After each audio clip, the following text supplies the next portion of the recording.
இன்னைக்கு இந்த வீடியோல நம்ம தோசை மாவு வச்சு போண்டா செய்ய போறோம். அது எப்படி செய்யுதுன்னு பார்க்கலாம். மீடியம் சைஸ் வெங்காயம் நல்லா பொடி பொடியா கட் பண்ணி எடுத்துர்க்கேன். பச்சை மிளகாய் ஒன்று நல்லா பொடி பொடியா கட் பண்ணி எடுத்துர்க்கேன். அதையும் இஞ்சி சின்ன பீஸ் இஞ்சி பொடி பொடியா கட் பண்ணியிருக்கேன். கருவேப்பிலை ஒரு 5 கருவேப்பிலை புல்ல எடுத்துர்க்கேன். பொடி பொடியா கட் பண்ணியிருக்கேன். இதையும் போட்டு மிக்ஸ் பண்ணிக்கலாம்.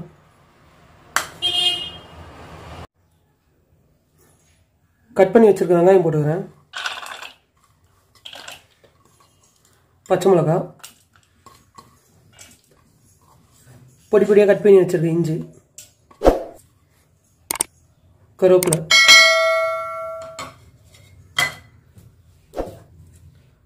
எடுத்து வச்சிருக்க தோசை மாவு இதிலே போட்டுக்கலாம்.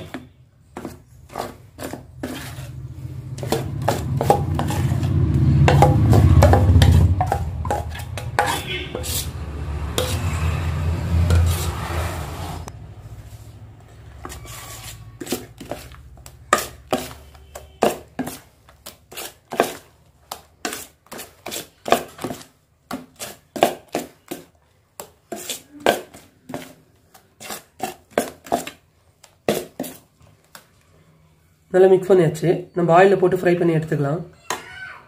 ஆயில் நல்லா ஹீட் ஆயிடுச்சு. நம்ம மிக்ஸ் பண்ணி வச்சிருக்க மாவு போட்டு பொரிச்சு எடுத்துக்கலாம்.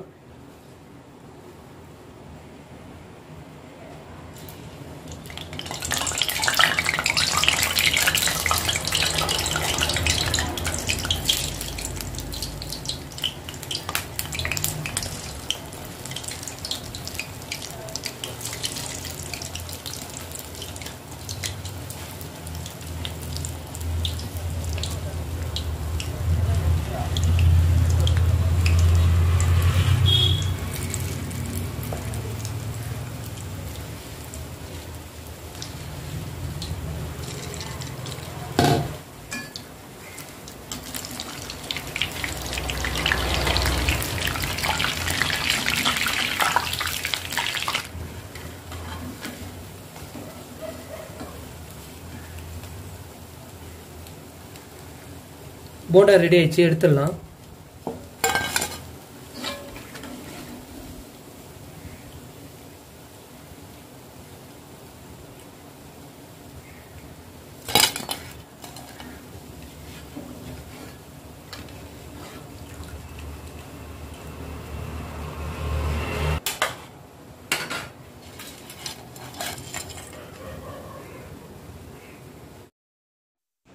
இப்போ பொரிச்ச மாதிரியே நம்ம எல்லா மாவுமே பொரிச்சு எடுத்தாச்சு.